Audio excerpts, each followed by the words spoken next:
मोदींचा भक्त आहे म्हटल्यावर तुम्हाला ईडीची नोटीस तर आली नाही ना, असा सवाल रमेश पाटील यांनी अभिनेते दिग्दर्शक महेश कोठारे यांना विचारला. या दोघांची ऑडिओ क्लिप सध्या व्हायरल होते. छत्रपती संभाजीनगरच्या रमेश पाटील यांनी महेश कोठारे यांना फोन करत ईडी नोटीस बाबत विचारलंय. मी भाजपचा भक्त आहे आणि मी मोदी भक्त आहे, हे मी ठामपणे सांगतो, असं महेश कोठारे यांनी रमेश पाटील यांना उत्तर दिलं.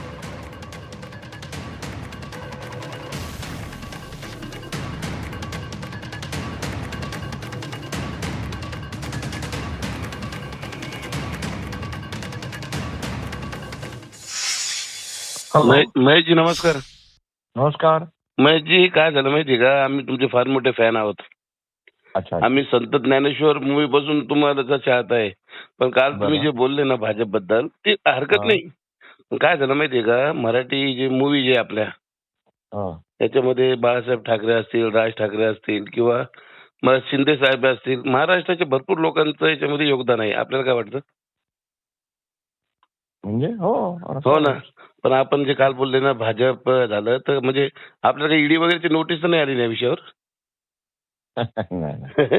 तेच कसं आहे, तुम्ही अहो कलाकाराची जात नसते माहिती का.